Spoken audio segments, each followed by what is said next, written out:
ทุกวันนี้ถ้าเราสังเกตดูในชีวิตประจำวันของเราบางทียังตกลงปรงใจตัวเองไม่ได้ว่าเราจะทำอย่างไรกับชีวิตไม่รู้จะไปทางซ้ายหรือไปทางขวาก็ไม่รู้ว่าบวกหรือลบก็ไม่รู้นี่คือมันง่วงไปเลยถ้าหากว่าเรามีแสงสว่างคือดวงธรรมคำสอนพระพุทธเจ้ามาส่งแสงสว่างให้กับชีวิตของพวกเราก็จะว่าโอ้นี่ทางบวกโอ้นี่ทางลบแล้วก็จะได้เอามาใช้ในชีวิตประจำวันคือทางลบเราไม่เอาตั้งแต่นี้ต่อไปเราจะเอาทางบวกมากๆไปละดีถีขึ้นปีใหม่ที่เขาผ่านไปแล้วมันจะเป็นอะไรเรื่องของเขาไม่ต้องสนใจในปัจจุบันนี้เราจะใช้ชีวิตของเราอย่างไรใช้ศิลปะในชีวิตของตนเองอย่างไรเราจึงจะไม่ทุกข์อันนี้เป็นสิ่งที่พวกเราจะมองดูสังเกตดูว่าทุกวันนี้เราสุขหรือเราทุกข์มากที่เราว่าสุขนี่มันอาจจะทุกข์ลดลงนิดหน่อยแต่มันเป็นสุขอิงอมิตรเพราะว่าอิงอมิตรยังไม่แน่แท้แน่นอนเราต้องให้สุขขอสุขไม่ใช่สุขขอสุขสุขขอสุขก็คือให้เรียกว่าสุขสบายใจเย็นใจชื่นชมรื่นรมในชีวิตประจำวันของเราไม่ให้โบดไม่ให้เบี้ยวของโบตีไหมท่านทั้งหลายของเอาไว้ค้างคืนมันโบตีไหมก็ไม่ดีเหมือนจิตของเราถ้ามันมีแต่ทางลบมันก็มีแต่ทางบวกเน่าไม่ต่างอะไรกันว่าบ้านเราสะอาดแล้วเราชอบไปขนของกองขยะภายนอกเข้ามาไว้ในบ้านเวลาขนกองขยะมาไว้ในบ้านเราก็กลายเป็นบ้านเน่าบ้านสกปรกแต่เราไม่รู้ตัวเพราะเรายังไม่เข้าใจในหลักธรรมคำสอนพระพุทธเจ้าอันแท้จริงมีจะขนเข้าสังเกตไหมล่ะท่านทั้งหลายเราไม่ขนออกบ้านดีๆกลายเป็นบ้านเน่าบ้านหมายถึงบ้านนี่กายของเราใจของเราเนี่ยเราขนเจ้าของไม่ดีเข้ามาในบ้านเวลาเขาพูดอะไรไม่ดีอะไรไม่เขาพูดอะไรกันหน่อยเอียงหูเขาไปฟังเขาทะเลาะกันกับเอียงหูเขาไปฟังดีไม่ดีไปพุ่งสวนเขาด้วยก็มีบางครั้งชอบของอย่างนั้นถ้าไปพุ่งสวนกับเขาทำไมเมื่อเขาทำไม่ดีก็เรื่องของเขา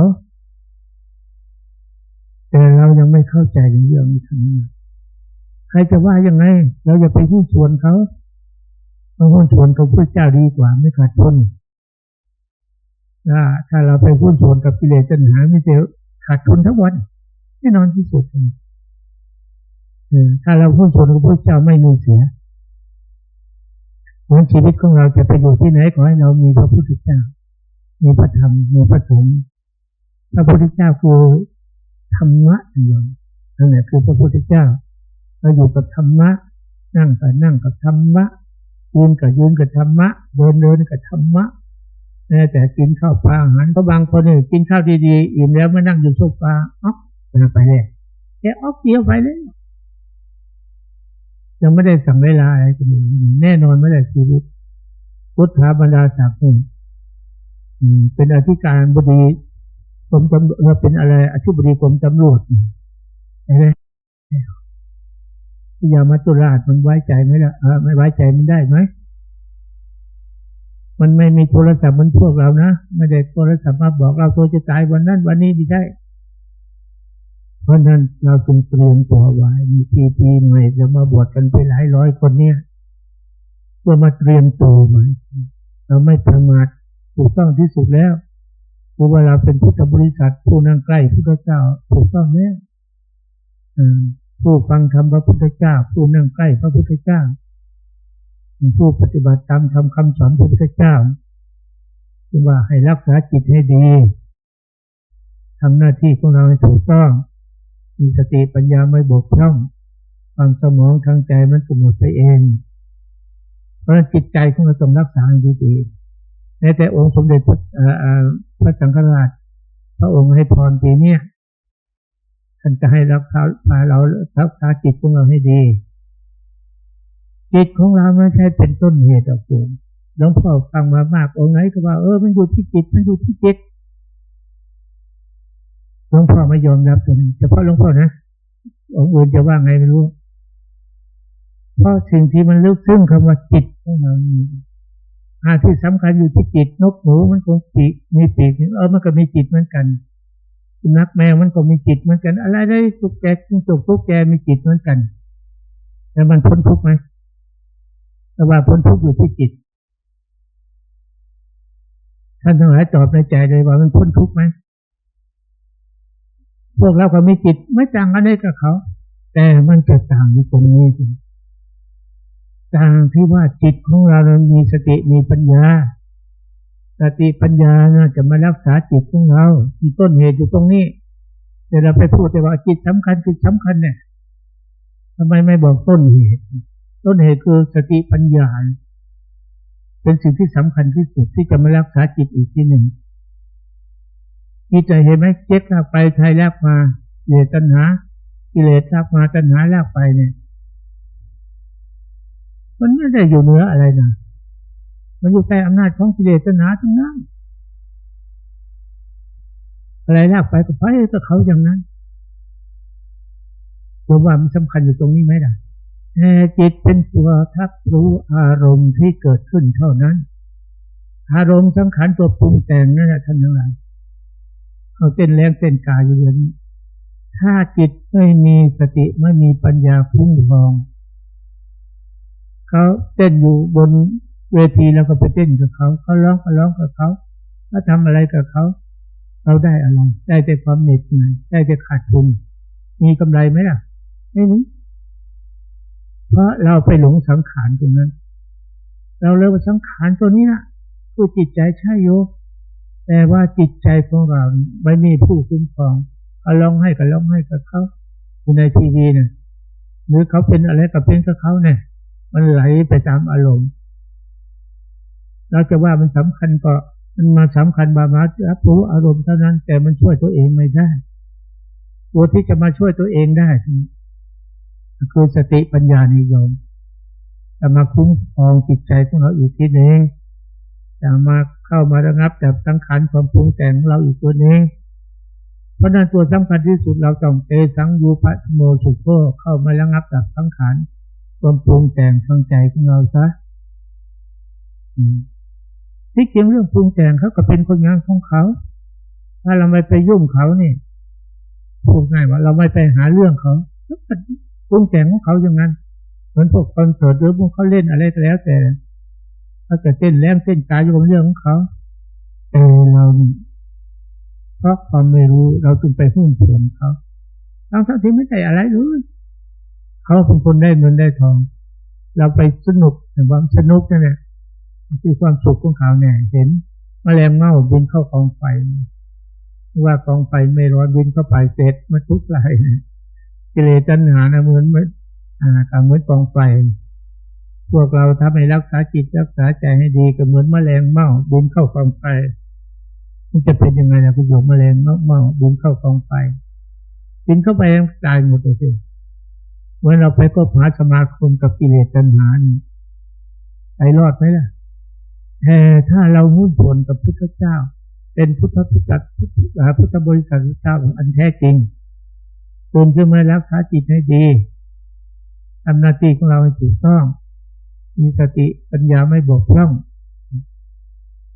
ชีวิตของเราต้องใช้สติปัญญาอยู่ตลอดเวลาเผลอไม่ได้เลยเพราะกิเลสมันช่องเราอยู่พอเผลอปุ๊บมันก็เข้าประชิดเราทันทีเลยมันยึดเมืองเราทันทีเลยเราเป็นเมืองขึ้นเขาตลอดอย่างนี้ทำยังไงที่นี่เราจะไปเป็นเมืองไม่เป็นเมืองขึ้นกับเขาโยม นี่แหละที่ญาติโยมพุทธบริษัททั้งหลายที่มาปฏิบัติกันเนี้ย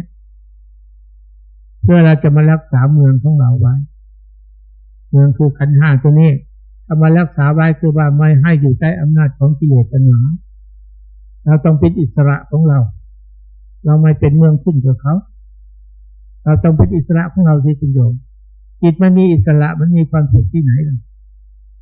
ความสุขมันอยู่ที่เรามีอิสระมีความเป็นอิสระ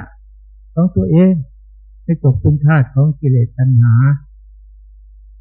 ไม่ตกเป็นทาสของอัศมิมานะความสำคัญบั้นหมายตัวเองนี่คือความเหตุของความทุกข์อัศมิมานะความสำคัญบั้นหมายตัวเองอย่างที่เรามาสมมติเรามาบวชกันเยอะๆไงถ้ามีคนใดคนหนึ่งถือตัวถือตนถือเราถือเขาอยู่คนนั้นไม่มีความสุขเสียเวลานั่งเจ็บต้นมากับมาเสียเวลาอะไรก็ถือคนนั้นถือคนนี้มองคนนั้นเป็นอย่างนั้นมองคนนี้เป็นอย่างนี้เห็นอะไรไม่ดีสักอย่างไม่จะขาดทุนมันแล้วจะมาทำไมอยู่บ้านก็เราอีกเยอะแยะสิ่งเหล่านี้ทำไมจะมาหาเอาในวัดสังฆทานไม่ต้องขาดทุนมาที่นี่จะต้องเสียสละทุกอย่างปล่อยวางทุกสิ่งทำจิตให้นิ่งแล้วก็พ้นทุกข์ได้อย่ายึดทุกอย่างปล่อยวางทุกสิ่งทำจิตให้นิ่งแล้วก็พ้นทุกข์ได้ถ้าเรามามีอัตมิมานะไม่ถือเราไม่ถือเขานั่นก็เหมือนกันเอาปล่อยวางในตัวไม่ถือเขาถือเราไม่จะอภัยให้คนอื่นตลอดเวลาในปีใหม่หลวงพ่ออยากจะให้พวกเราสร้างคำว่าอภัยให้อภัยให้กับทุกอย่างสิ่งที่จะเกิดขึ้นกับเราซึ่งเกิดขึ้นแล้วก็อภัยยังไม่เกิดถ้ามันจะเกิดขึ้นก็ตั้งเป้าไว้ว่าเราจะอภัยให้ทุกอย่างไม่ว่าจะตนนะในปีใหม่เราจะมาเปลี่ยนแปลงสร้างสรรค์ชีวิตของเราใหม่ไอ้เก่านี่มันมั่วไปเลยไม่รู้ว่าอะไรเป็นอะไรไปโง่จะตับไปกิเลสตัณหาตลอดเวลาทำจิตใจให้ผ่องใสทำจิตให้ผ่องใสทำใจให้เบิกบานมันก็ไม่เกิดขึ้นกับเราเลยเกิดมาเนี่ยมันจะเป็นเครื่องเศร้าหมองแล้วจรเข้ามาก่อนแล้วเพราะมันเคยทางไหนก็ไปทางนั้นเนี่ยทางหมูไปทางหมูทางงูไปทางงูเนี่ยทางกิเลสก็ไปลากก็ไปคิดหาความทุกข์ถ้าอยู่กับพระพุทธเจ้าพระเจ้าก็ชวนเรามาสร้างความดีตลอดสร้างบุญบารมีตลอดเพราะนั้นวัดพระยามัจจุราชเปิดโอกาสให้พวกเรายังมีชีวิตอยู่ได้ขอบคุณทุกสิ่งทุกอย่างครับในโลกนี้ที่ให้ข้าพเจ้ายังมีชีวิตอยู่ได้ปีใหม่ข้าพเจ้าจะตั้งชีวิตใหม่ที่เขามาตั้งชีวิตใหม่ทุกสิ่งไม่ดีเราไม่เอาละเราจะเลือกสรรเอาตั้งแต่สิ่งที่ดีๆตัวธรรมะวิจยะเลือกเว้นเอาสิ่งดีๆมาสอนจิตสอนใจของพวกเราแต่เรื่องอื่นเราไม่เอาตั้งปณิธานไว้ในใจเลยหนึ่งที่หลวงพ่อพูดบ่อยๆเพราะหลวงพ่อชอบเราจะไม่ทำตนอยู่ใกล้ชิดเราให้ทุกข์เพราะสิ่งที่เราทำสองเราจะไม่ทำให้คนอยู่ใกล้ชิดเราทุกข์เพราะคำที่เราพูดสามเราจะไม่ทำคนอยู่ใกล้ชิดเราให้เขาทุกข์เพราะสิ่งที่เราคิดกับเขานี่เอาเป็นอุดมการณ์ไว้เลยคุณโยมถ้าโยมจะพ้นทุกข์ในชาตินี้เมื่อกายบริสุทธิ์วาจาบริสุทธิ์จิตใจบริสุทธิ์แล้วทีนี้โยมว่าจะไปอยู่ที่ไหนเพราะนิพพานคือสิ่งบริสุทธิ์สิ่งไม่ปรุงแต่งมันคือนิพพานแล้วโยมไม่ปรารถนาก็ไปเหมือนคุณโยมทำดีไว้คุณโยมไม่ปรารถนาให้ความดีมาหาคุณโยมความดีกันมาโดยอัตโนมัติเพราะสิ่งเหล่านั้นเราทำไว้แล้วเมื่อสิ่งเราทำไว้แล้วสิ่งนั้นต้องเป็นสมบัติของเราเราตั้งใจจะเอาอะไรสมบัติในโลกิยะแล้วก็ได้ตามสิ่งที่เราตั้งใจไว้เราอยากได้บ้านหรูๆงามๆนี้สักวันหนึ่งเราก็ได้อยากได้รถทั้งดีๆแล้วก็ได้อยากได้การได้งานดีๆแล้วก็ได้มันอยู่ที่ความตั้งใจของเราอยากอยู่เย็นเป็นสุขแล้วก็ได้ มันเป็นทางบวกเราเป็นทางบวกมันเป็นกิเลสตัณหาธรรมะของพ่ออย่างนั้นไม่ใช่มันเป็นความเป็นอยู่ของคนเราเมื่อคนเราอยู่ไม่มีบ้านเรือนจะอยู่ยังไงไม่มีเครื่องบริการเราจะไปทันเขาที่ไหนล่ะมันตามยุคตามสมัยนี้คือเราหรือว่าเราได้มามันก็ไม่ใช่เป็นของเราจริงๆแต่สมมุติว่าเป็นของเราแต่ในช่วงเราใช้เขามีใช้อยู่เราก็ใช้เขาแต่เราไม่ยึดว่าเป็นเราเป็นของเราเพราะจากวันหนึ่งเขาไม่จากเราเราก็จากเขารถคันนี้จากวันหนึ่งเราไม่จากเขาเขาก็จากเราบ้านหลังนี้เหมือนกันถึงเราจะอยู่ตลอดไปมันก็ไม่ใช่ของเราเพราะเราไม่เป็นเจ้าของใดๆได้ทั้งสิ้นในโลกนี้ไม่มีใครเป็นเจ้าของบ้านเจ้าของรถเจ้าของร่างกายได้สักคนเลยแน่นอนที่สุดนี่ทางรูปธรรมบางอย่างมันเปลี่ยนแปลงไม่ได้อย่างยาวเนี่ยไม่อยากแก่ใช่ไหมเอาชนะมันได้ไหมล่ะเราทุกคนไม่อยากแก่ถ้าพูดความรังแก่โอ้อย่าพูดได้หลวงพ่อมันแสลงใจฉันยังไม่อยากแก่ขนาดมันอยากแก่เนี่ยผมมันขาวยังหายามาย้อมมันไว้เล็บมันสวยยังหาอะไรมาแก้มเมื่อทามันไว้ตาชั้นเดียวกันไปดึงขึ้น2 ชั้นเนี่ยไม่รู้อะไรมันจะพอใจอยู่ตรงไหนถ้าเราไม่รู้จักคำว่าพอมันเป็นอย่างนี้มันอยู่ตลอดเยอะๆถ้าบรรยายไปสมคิดเอากันแล้วกันเมื่อเรารู้จักพอดีเนี่ยธรรมชาติมันสร้างมาเราอย่างนี้พอดีได้พอดีเลยจะให้มันเกินพอดีถ้าเกินพอดีทุกละปากที่ดีไปให้เมืองเกาหลีเขาเย็บปากเหมือนปากนกมันจะมาจิกกันรู้ยังไงนี้เห็นไหมเสียเงินเสียทองไม่ใช่น้อยนะให้ลูกศิษย์เราไม่เล่าให้ฟังลูกศิษย์มาเล่าให้ฟังหลวงพ่อไม่ได้เห็นหรอกเพราะหลวงพ่อไปแต่ยินดีกับพวกเรานี่เราให้มาอย่างไรก็ใช่แค่นั้นพอแล้วธรรมชาติให้เรามาแค่นี้พอดีแล้วถ้ามันเกินพอดีเห็นไหมคุณโยมชีวิตของเรามีความสุขที่ไหนถ้ามันเกินพอดีนะชื่อเขาก็ให้มาพอดีแล้วปากเขาก็ให้มาพอดีจมูกเขาก็ให้พอดีแล้วเมื่อเราไม่รู้จักพอดีไปดันพลาสติกเข้าจมูกบางทียังตาเบี้ยวเลยดันมาเดี๋ยวมันพอใจไม่รู้จะออกยังไงจนมันเบี้ยวกันเสียแล้วก็เลยตอมใจจนตายนี่ไม่รู้จักพอดีหลายอย่างหลายอย่างเรามาพัฒนาไปแล้วมันจะเสียเวลาว่าเรามาทำจิตของเราให้แน่วแน่อยู่ในปัจจุบันให้รู้จักคำว่าพอดีเย็นพอดีร้อนพอดีอิ่มพอดีนอนหลับพอดีอะไรก็พอดีแล้วโยมจะไปทุกข์ตรงไหนถ้าเรารู้จักคำว่าพอดีพระพุทธเจ้าสอนให้พวกเราคำรู้จักว่าคำพอดีพอแล้วจะให้มันเกินนั้นแล้วจะทำหน้าที่การงานข้างนอกก็เหมือนกันเป็นข้าราชการพ่อค้าประชาชนถ้าทำอะไรเกินพอดีเนี่ยก็มีความสุขไหมล่ะดีมาดีตำแหน่งทุกสูงเขายังปวดใจมันเกินพอดีมันเกินพอดีมันไม่ดีสักอย่างนะคำว่าเกินพอดีทั้งนั้นทำให้เราทุกข์ทั้งนั้นนี่ชีวิตประจำวันของเราจะมองข้ามยินในสิ่งที่ดีที่เราไม่อยู่ดีกว่าเป็นเศรษฐีเงินกู้ก็กู้มาเท่าไรก็เอาเรื่อยๆเนี่ยผลสุดท้ายดินพอกหัวหมูไปไม่ได้กระโดดสะพานพระราม7พระราม5ขายกันเยอะแยะเขาเพราะนี่ก็สินนั่นเองแล้วจะไปโทษใจถ้าโทษเราไม่พอดีใช้ทรัพย์ไม่เป็นนั่นก็เลยเป็นทุกข์กับเราแต่พระพุทธเจ้าให้ใช้อะไรให้เป็นอย่างที่กล่าวให้พอดีช่วงไหนที่เราลำบากหน่อยก็ไม่เป็นไรประหยัดสิ่งไหนที่มันไม่พุ่งหน่อยกับบริการเราให้ดีหน่อยบริหารชีวิตตัวเองให้มันเรียกว่าเป็นสุขให้มันทุกข์แบบสุขทางโลกสุขเพราะมีเงินใช้จ่ายทรัพย์ไม่ลำบากมีที่อยู่ที่อาศัยสบายมีเครื่องบริการแล้วสบายเราก็เลยมีแค่นั้นแต่กิเลสตัณหามันไม่เราพอ มีอย่างนี้ไม่อยากให้มีอย่างนี้อีกมีอย่างนี้อยากให้มีคือความไม่รู้จักถอนมันเป็นเหตุของความทุกข์เพราะนั้นเรามาอย่างนี้ก็เอาไปเตือนใจว่าจริงเลยที่ผ่านมาเรามีอะไรทุกอย่างในร่างกายของเราไม่รู้ทัดเพียงพอขนตาดีๆยังเอาขนตามาเทียมมาฉุกเข้าไปสวมเข้าไปอีกวันหนึ่งหลวงพ่อรดน้ำมนต์ที่ความหกนี่เลยประชุมเราเนี่ย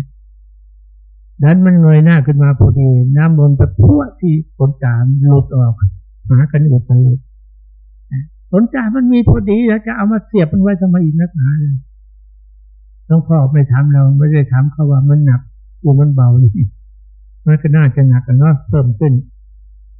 อันนี้นะคุณโยมของเล็กๆน้อยๆเราก็ต้องพิจารณาในชีวิตประจำวันของพวกเราธรรมะพระพุทธเจ้าเอามาใช้ในชีวิตประจำวันนะเหมือนทำบุญเนี่ยทำแล้วมีความสุขในปัจจุบันนี้แต่ไปทำสุขแล้วทำบุญแล้วไปสุขเอาชาติหน้าอย่าไปหวังเลยโยมมันไม่แน่นอนกินข้าวนี่มันก็อิ่มวันนี้แหละโยมมันจะไปอิ่มวันพรุ่งนี้ทำไมกินเดียวนี้มันก็อิ่มเลยนี่พวกกินเหล้าเหมือนกันกินเดียวนี้กับเมาเดียวนี้เลยมันจะไปเมาวันพรุ่งนี้ไม่ได้บุญของเราทำลงไปแล้วเราก็ต้องคิดว่าเรามีความสุขใจเนาะมีความสบายใจมีความเบาใจมีความชื่นชมรื่นรมในสิ่งที่เราทำความดีนี่ยอดของความดีที่โยมทำอยู่ในขณะนี้น่ะยอดของความดีคือตั้งอยู่ในอาการสงบกายก็สงบวาจาก็สงบจิตใจก็สงบยอดเป็นบุญของพวกเราแต่ถ้าว่าเนี่ยกายสงบปุ๊บแต่ใจมันจะไปวุ่นวายกับเรื่องอื่นกายอยู่ในวัดใจพัดเข้าไปอยู่ในหนุ่มในบ้านกายอยู่วัดใจพัดไปอยู่บิ๊กซีโลตัสที่ไหนนี่กายกับใจไม่ตรงกันเนี่ยมีความสุขไหมล่ะเมื่อเรานั่งกรรมฐานเนี่ยนั่งอยู่ท่านบอกว่าให้นั่งกำหนดอย่างนี้น่ะเราไม่ได้กำหนดเยอะมันเที่ยวว่อนอยู่ในที่มันเคยไปมีกายกับไม่สามัคคีกันสำเร็จไหมแต่ผมนั่งสมาธิมันก็ไม่สำเร็จเพราะความสำเร็จอยู่ที่สามัคคีกายกับใจต้องสามัคคีกันกายอยู่ที่ไหนถ้าอยากมีความสุขต้องให้จิตของเราอยู่ตรงนั้นถ้าจิตอยู่ตรงนั้นอย่างนี้กายของเรานั่งเนี่ยสมมติว่านั่งก็ให้จิตของเราอยู่ที่กายของเราจะให้ออกนอกกายเพราะกรรมฐานหรือธรรมะนี่อยู่ที่กายที่ใจของเราถ้าเราไปคิดนอกกายนอกใจนะอีกปีนะเราก็ไม่พบธรรมะหรอกเราไม่มีทางแล้วเพราะมาอย่างนี้เราต้องพยายามที่สุดจะให้กายกับใจของเราตรงกัน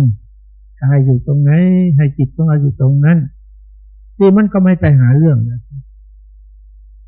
ถ้าไม่ตรงกันมันไปหาเรื่องไปหาเรื่องคนนั่นไปหาเรื่องคนนี้เรื่องคนอื่นรู้หมดยกเว้นเรื่องที่ตัวเองมันไปหาเรื่องแล้วเมื่อหาเรื่องมันก็ได้เรื่องเมื่อสร้างเรื่องมันก็ได้เรื่องไม่ว่าอยู่บ้านอยู่วัดเพราะการสร้างมันอยู่ที่ของเราชีวิตอยู่ที่การสร้างสรรค์มันขึ้นมาไม่มีพระพรหมที่ไหนมาลิขิตชีวิตไม่มีเทวดาองค์ไหนมาลิขิตชีวิตเราไม่มีเจ้าพ่อเจ้าแม่นู่นเจ้าพ่อเจ้าแม่นี่มาลิขิตชีวิตของพวกเราไม่มีเราอยากได้ดีต้องทำเอาเพราะความคิดของเราเป็นสิ่งที่สร้างชีวิตของเราให้เป็นไปตามที่ความรู้สึกนึกคิดของเราใครจะมาสร้างให้แล้วถ้าพระพรหมมาสร้างให้แล้วถ้ากันงามก็งามเหมือนกันหมดนั่งอยู่ที่นี่รวยก็รวยเหมือนกันหมดเป็นไปไม่ได้นั่นถ้าพระพรหมท่านเยี่ยมจิตสม่ำเสมออยู่แล้ว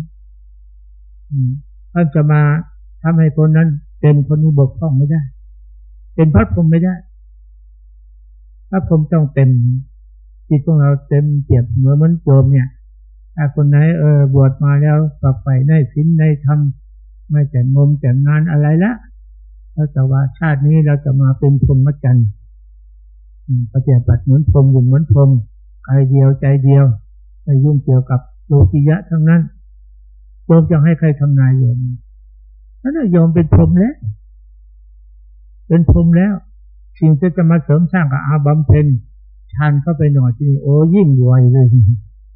ได้ฌานองค์ฌานเลยยิ่งไวเลย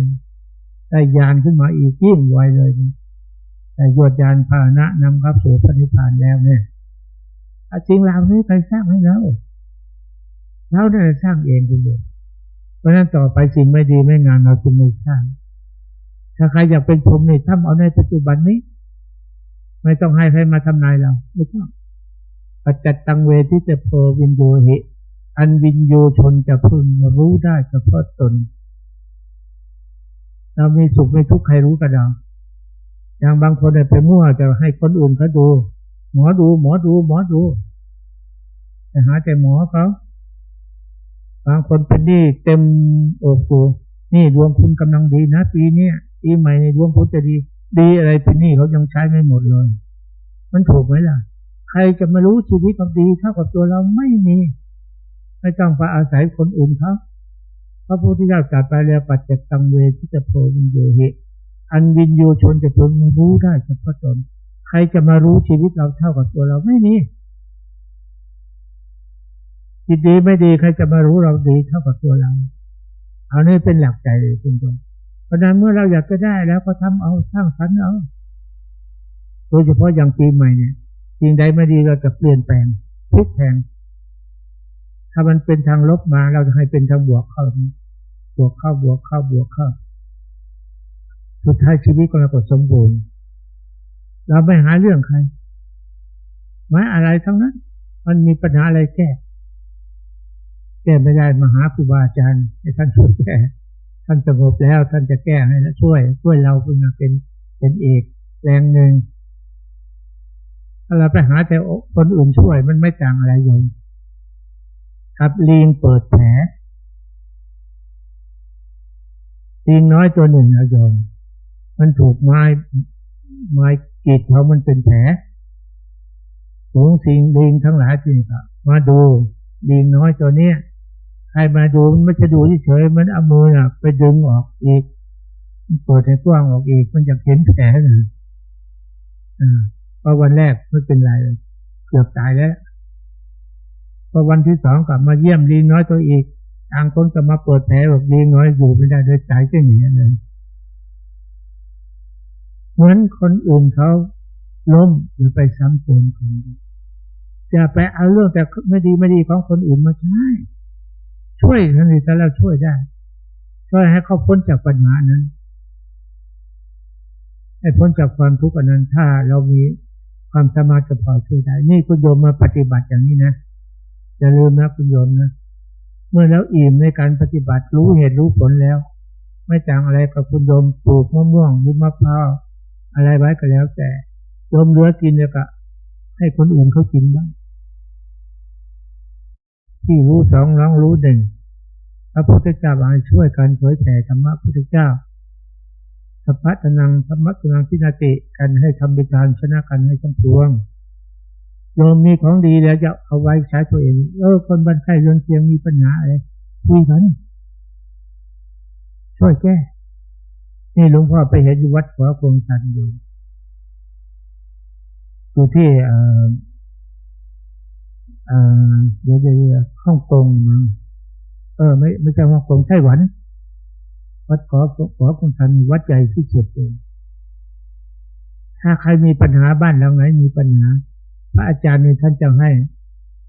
นางภิกษุณีเข้าไปหาเลยเข้าไปหามีปัญหาอะไรเข้าไปช่วยแก้นี่จะให้นี่คือธรรมะดังที่สุดในโลกนี้แต่โยมอาจจะไม่นั่นเท่าไหร่หลวงพ่อกับหลวงพ่อสนองเคยไปด้วยกันวันนั้นเขา20 ปีหลวงพ่อก็เลยได้ติดไปกับเขาหน่อยแต่กับหลวงพ่อสนองเรานี่แหละไป30 กว่ารูปอันนี้ก็เราดูตัวอย่างนี่อย่างโยมนั่งระเบียบโอ้หลวงพ่อนึกถึงนะถ้าโยมคนไหนมาก่อนก็นั่งที่นั่นคนที่2 3 4 5 6 7นั่งต่อไปพอมันเต็มแล้วก็เอามานั่งต้นแถวอีก1 2 3 4 5 6 7 ตัวมันเต็มแล้วก็นั่งหัวแถวอีกมันเป็นระเบียบหมดนั่นเองระเบียบเนี่ยคือวินัยทำให้ชีวิตของคนเราถ้ามีระเบียบวินัยอยู่ที่ไหนมันก็มีแต่ความถูกต้องมีแต่ความเย็นใจวินัยก็คือศีลนั่นโยมรู้จักนะที่ว่าเรามาก่อนแล้วก็นั่งตรงนี้ซะคนมาที่สองก็นั่งนั่นต่อไปถ้ามันเต็มเสือแล้วก็ตั้งต้นใหม่นี่ก็ทำให้เป็นตัวอย่างเหมือนวัดธรรมกายของเราดีก็ไปกี่หมื่นเขาก็ต้อนนะเพราะเขามีระเบียบไม่วุ่นวายอะไรเลยเราตัวอย่างมาจากในวัดขอคุณสันจะว่าตายสิตายแล้วหลวงพ่อไปก็ได้ข้อมูลมาโยมได้เหตุผลที่ดีมาก็พยายามอยากจะให้พวกเรานี่มีระเบียบแล้วกันระเบียบของเราคือศีลคนมีศีลเขาไม่วุ่นวายนะโยมนะอยู่ที่ไหนก็ไม่วุ่นวายถ้าคนมีศีลเพราะศีลามันหนักแน่นเก็บศีลเหมือนหินว่ะเป็นคนมีจิตใจหนักแน่นไม่งอนแง่นคนแทนเพราะสิ่งที่มากระทบทางตาหูจมูกลิ้นกายใจถ้ามากระทบเพียงแต่มากระทบแต่เราไม่เอามาเป็นอารมณ์ทางใจเราใช้ชีวิตเหมือนพระอริยเจ้าเลยพระอริยเจ้าท่านก็มีตาหูจมูกลิ้นกายใจท่านก็เห็นเหมือนพวกเราแต่เห็นแล้วท่านไม่เอาเพียงสักแต่ว่าเห็นเป็นรูปเป็นสักแต่ว่าเห็นได้ยินเสียงกับเสียงสักแต่ว่าได้ยินแต่พวกเราที่นี่มีกิเลสตัณหาไม่ใช่อย่างนั้นเห็นที่ไหนจะเก็บเอาหมดอย่างที่พูดฟังมาแล้วว่าเมื่อเราเก็บกองขยะไปไว้ในบ้านของเราเนี่ยซากหมาเน่าลอยมาจำน้ำเอาไม้เกี่ยวเข้ามาในบ้านของเรา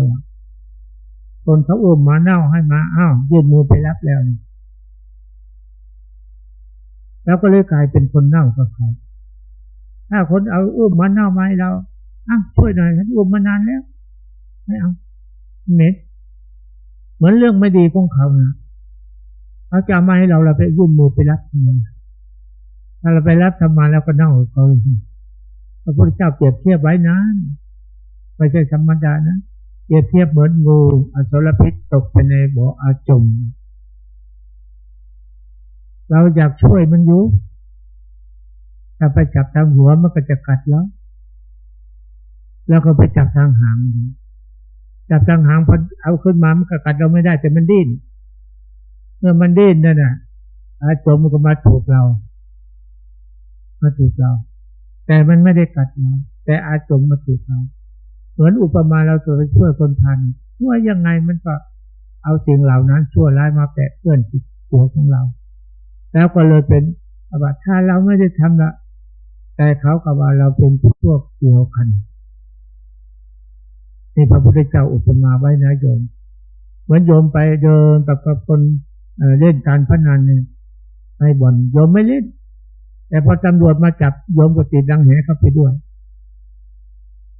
โยมไม่ได้เล่นแต่คุณเนี่ยเป็นพวกต้องเล่นเขาต้องว่าอย่างนั้นกฎหมายนี่มันก็เลยเป็นที่นั้นท่านว่าหางช้างหาง9 หลาหางม้าหาง10 หลาหางช้างหาง10 หลาหางม้าหางให้5 หลาแต่หางคนพาลาให้ไกลที่สุดพิษงูอยู่ที่เขี้ยวพิษเหยือกอยู่ที่ปากพิษตะขาบเหมือนกันก็อยู่ที่เขี้ยวพิษแมงป่องอยู่ที่หางแต่พิษคนพาลอยู่ทั่วตัว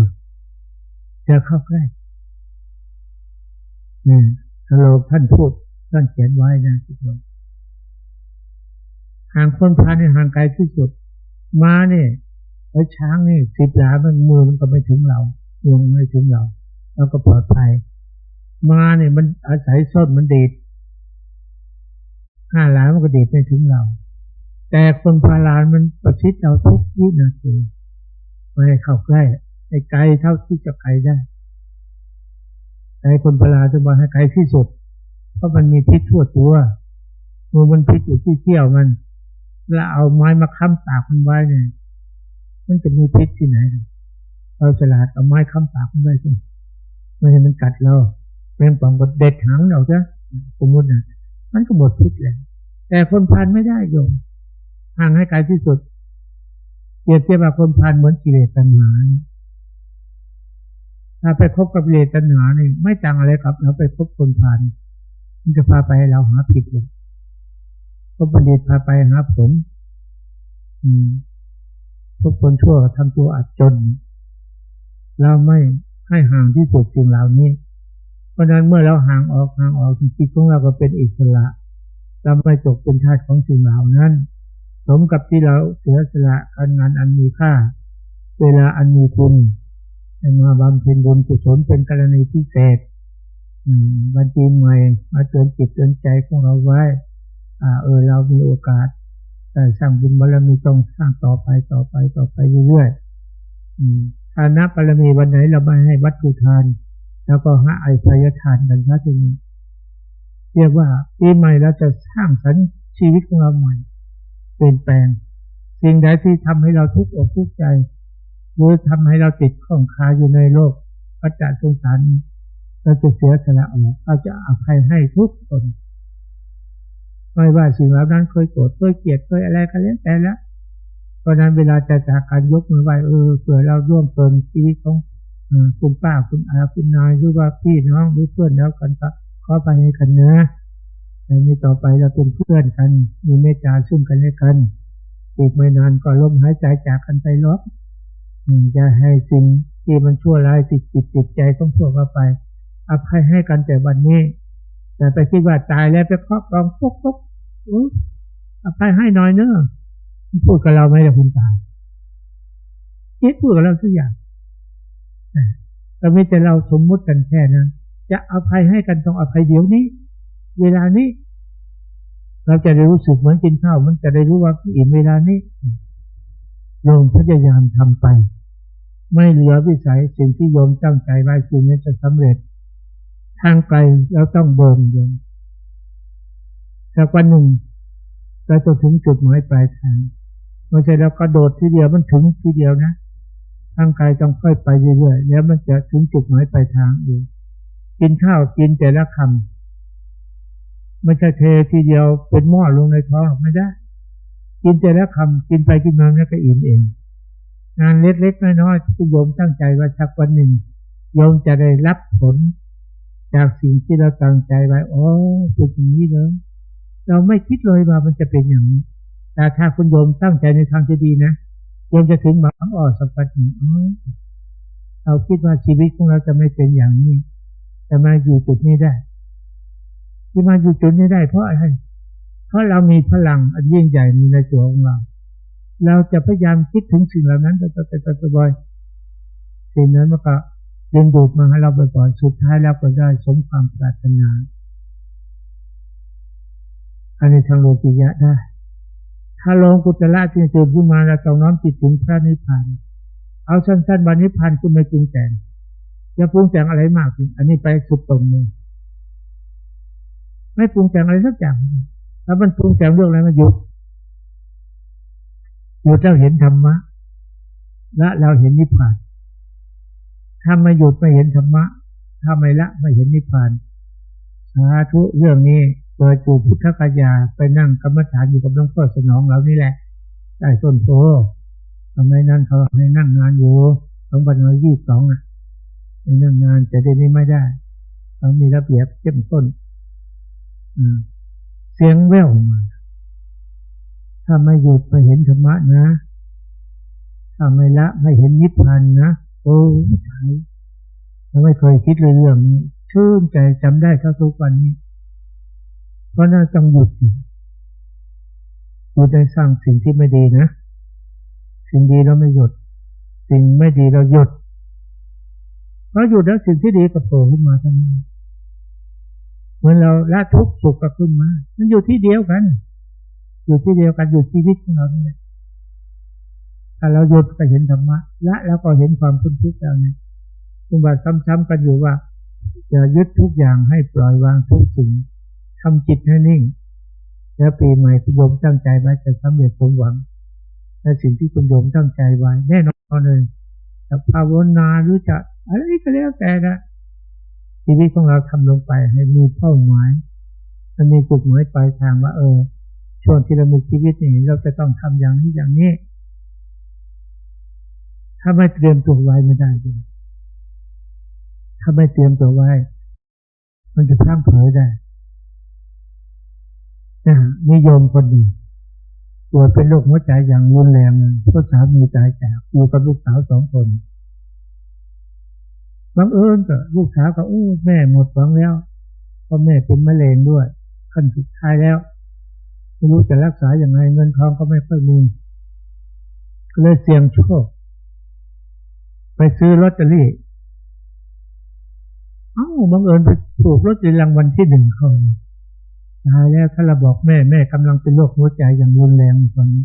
โรคมะเร็งด้วยถ้าไปบอกแม่ดีใจมากช็อกตายทำยังไงล่ะมันเป็นบาปเป็นกรรมไปปรึกษาหลวงพ่ออยู่ที่วัดดีกว่าหลวงตาอยู่ที่วัดหลวงตา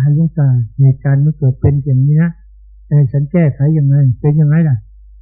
ไปซื้อลอตเตอรี่แม่ป่วยนะได้เงินได้ทองมารักษาแม่บังเอิญไปถูกรางวัลที่1ถ้าไปบอกแม่ว่ารางวัลถูกรางวัลที่1แม่ก็จะช็อกอยู่ที่ไหนมาปรึกษาหลวงตาให้ทำยังไงดีหลวงตาตอนนี้มนอาจจะมาประเทศเนี่ยประเทศปลอบใจให้กำลังใจท่านการนิมนต์หลวงตาประเทศเนาะ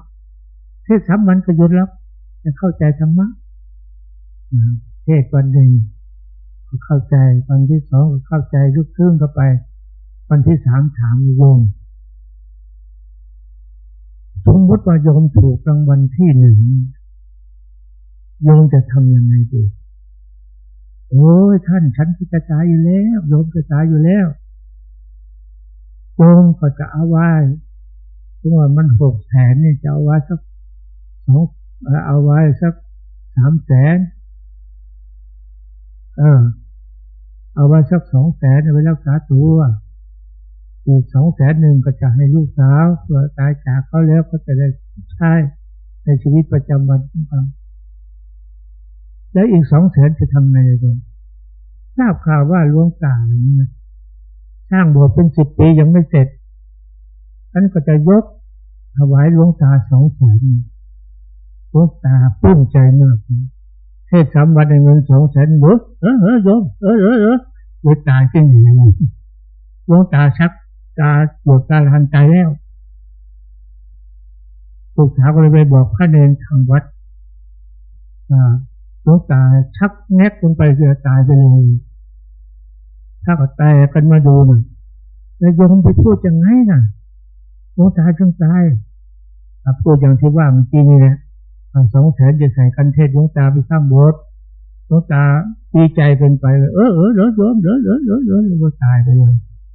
โยมไม่น่าพูดเลยทำไมล่ะท่านโยมหลวงตานี่เป็นโรคหัวใจอย่างรุนแรงเลยแค่นั้นหลวงตาไม่ได้ใช้เงินแต่ยายคนนี้ยังไม่ตายก็ทำใจไม่ได้ยายทำใจได้แล้ว3 วันนี่เป็นอนิจจังทุกขังอนัตตานะโยมนะสมบัติเนี่ยเป็นของโลกไม่ใช่ของเราตายแล้วเราเอาไปไม่ได้อย่ายึดมั่นถือมั่นมันเป็นของโลกหรอกอาศัยอยู่ชั่วคราวไม่ต้องเอาได้ผลสุด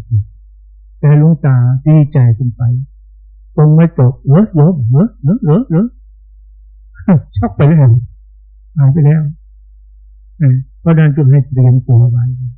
จะไปสอนแต่เขาจะไปมองแต่เขาเมืองเรามากๆหากมัวแต่สอนเขาลืมสอนเราจริงมันจะไปจังอะไรกับหลวงตานั่นแหละแค่เงิน200,000ไปแล้วจะดีใจอะไรนักหนาปันนั้นสงสัยไม่เคยมีที่ยังไงในโลกเพราะไม่ได้ทำใจไว้ทุกสิ่งอย่างถ้าเราเป็นหลวงพ่อหลวงตาแล้วก็ไม่ได้เอาเงินพวกนั้นไปเนาะเอาให้ไปสร้างโบสถ์แค่นั้นแล้วทำไมจะไปดีใจกันเพราะปรงไม่จบปัญญายังไม่เกิดเทศจะให้คนอื่นฟังแต่ไม่ได้สอนตัวเองเนี่ยเมื่อมันลืมสอนตัวเองแล้วก็อยู่ไม่ได้อยู่ไม่ต่อใครแหละหลวงพ่อเคยถูกถามปัญหาไปเมืองสวิตปู่สาขาวัดหลวงป่าโพงวัดธรรมปละ ฝรั่งก็ถามพระฝรั่งพูดไทยได้พูดลาวได้อยู่เมืองไทยนานหลวงพ่อพิชัยทำไมพระฝรั่งสึกกันเยอะเลยปีที่หลวงพ่อไปสึกกันเยอะ20 พรรษา 19 พรรษา 15 พรรษาปิ้วไปเลยละจะให้พูดตรงไหมล่ะเพราะเราไปสังเกตการณ์นะไปทุกครั้งไปเข้าที่สังเกตการณ์พูดโดยหลวงพ่อพระฝรั่งสอนแต่คนอื่นไม่สอนตัวเองเมื่อคนอื่นสอนแต่คนอื่นแล้วไม่สอนตัวเองแล้วมันจะอยู่ได้ยังไงคนไม่มีหลักโอ้จริงจริงจริงจริงเพราะนั้นต้องหัดสอนตัวเองมากๆสอนตัวเองได้แล้วจึงไปสอนตัวเองชนะใจตัวเองแล้วจึงไปชนะใจคนอื่นเมื่อเรามาชนะใจตัวเองเราจะไปชนะใจคนอื่นได้ยังไงเมื่อเราอยากให้คนอื่นรักเราต้องสร้างความรักตัวขึ้นกับตัวคนนั้นก่อนสิเราไม่แต่อยากให้คนอื่นรักเราแต่เราไม่รักเขาเหมือนพ่อแม่เนี่ยอยากจะให้ลูกรักแต่เราเนี่ยมูจะขี้บนจุกจิกจู่จี้ขี้บนไอ้คนก็ไม่บนก็บนไปเรื่อยนะอยากจะให้ลูกรักมันจะรักเราได้ยังไงเราไปปล่อยไฟเผาเราอยู่ทั้งวันเขาทั้งวันทั้งไอ้ที่หน้าก็เอาแหละคิดไปในทางที่ดีมันทางลบนะเพราะนั้นตอนนี้เลิกเลยลูกเราก็เหมือนกันเมื่อเราจะให้ลูกดีกันแล้วต้องดีกับลูกเราแน่นอนที่สุดโยมตั้งปณิธานไว้เถอะโยมจะไม่บ่นลูกเพราะพลังที่คุณโยมสร้างขึ้นมาจะปกป้องคุ้มครองให้คุณโยมตลอดปลอดภัยจากพยันตรายทั้งหลายทั้งปวงเรารับแทนพระพุทธเจ้านะว่าธรรมะพุทธเจ้าเปรียบให้มาดูได้มาพิสูจน์ได้ไม่เลือกกันและเวลาสถานที่เหมือนโยมมาอย่างนี้โยมว่าจะอย่าไปคิดว่าโอ้ยเราไม่มีเวลาเดินโยกเดินทุกข้าวคือเดินโยกคำว่าเดินโยกก็คือเดินให้มีสติให้มีปัญญาเอื้อมมือไปจับขันน้ำมาดื่มก็ให้มีสติมีปัญญาเอื้อมมือไปจับช้อนตักข้าวจะมาถึงปากอ้าปากขึ้นก็ให้กำหนดที่ว่าเราอ้าปากขึ้นพอเสร็จแล้วก็วางช้อนลงนั่งหลับตาเคี้ยวหลวงพ่อมีกฎฉบับโชวาจนสอนโยมอยู่นะแต่เล็กๆน้อยๆหลวงพ่อว่าถ้าใครมาปฏิบัตินี่เวลาฉันข้าวให้หันหน้าไปทางทิศตะวันออกคือไม่เขามองกันนะขนาดนั้นมันยังเอียงมันอย่างนะแต่ยังมีอยู่แต่ถ้าหันหน้าทิศตะวันออกต่างคนต่างก็ไม่ดูใครดูเราที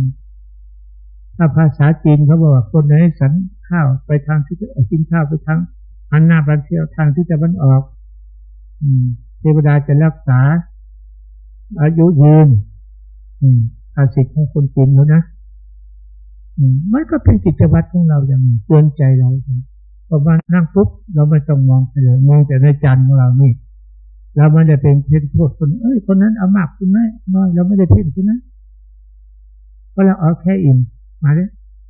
เรื่องฉันนี่อย่าลืมนะคุณหลวงเรื่องกินเนี่ยปวดกันมากๆเรื่องกินนี่อันตรายมากไม่ว่าพระพโยมขณะเป็นพระยังขึ้นเขามาเลยก็เห็นมาแล้วอยู่สุญญตาธรรมด้วยอยู่วัดหลวงพ่อใหญ่ที่สุดแล้ว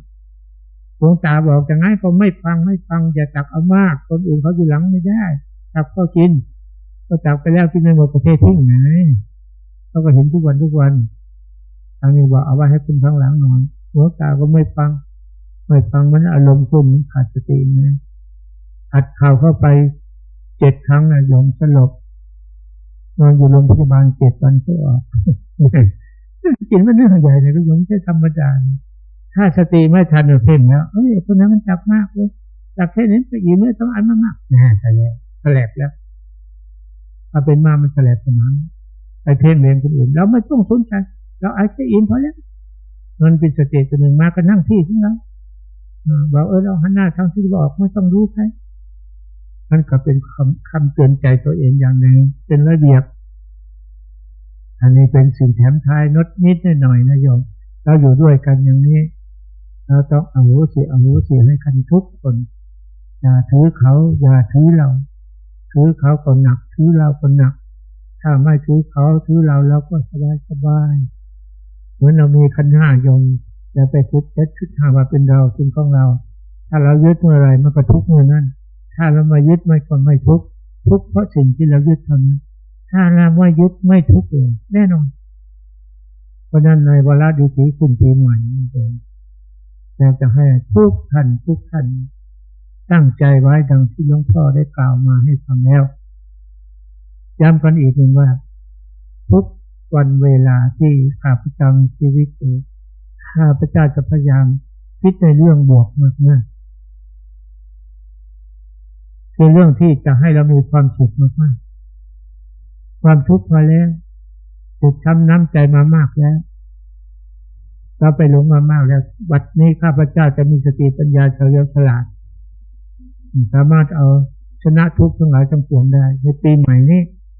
เราจะทำไปเรื่อยๆปีใหม่คนเราชอบไปปล่อยปลาปล่อยนกปล่อยนั่นปล่อยนี่แต่เราปีใหม่เราจะปล่อยกิเลสตัณหาออกจากจิตจากใจของพวกเราจะปลดปล่อยทิฏฐิมานะออกจากจิตใจของพวกเราอยู่บ้านใกล้เคียงกันถ้ามีอะไรเกิดขึ้นแล้วก็อภัยให้กัน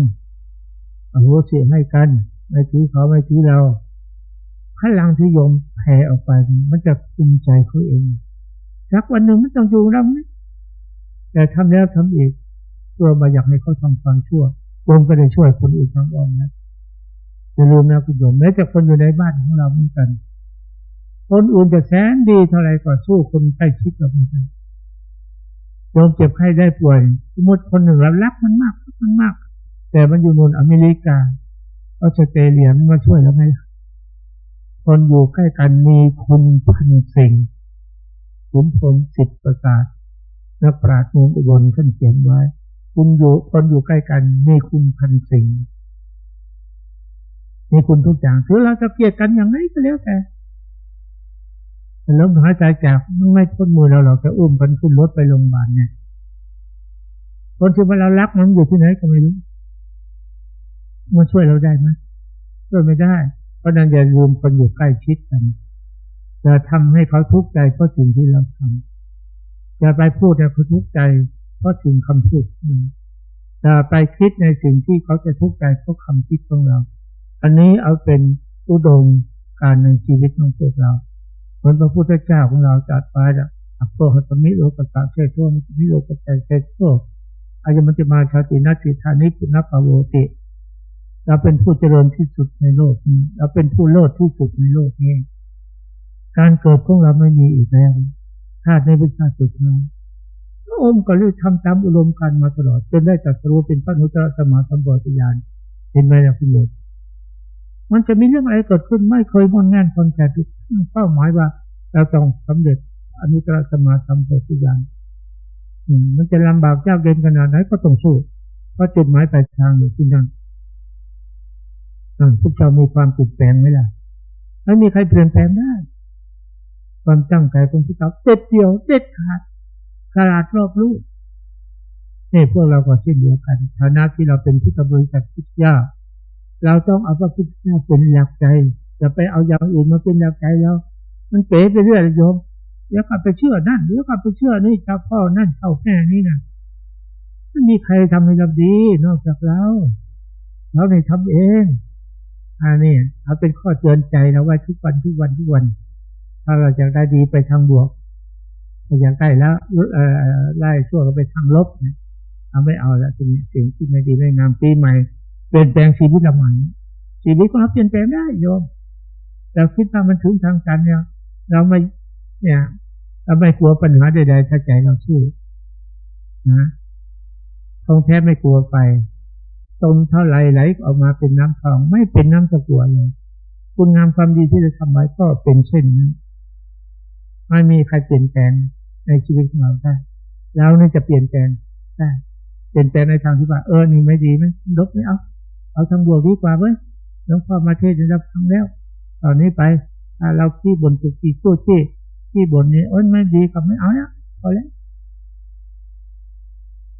เมื่อเราพอแล้วมันจะไม่มีอะไรเกิดขึ้นกันแล้วนะมีแต่ความสุขความเจริญวันนี้ญาติโยมทั้งหลายอาจารย์มาก็ได้อธิบายสิ่งและอันน้อยมาเป็นว่าสมควรแก่การและเวลา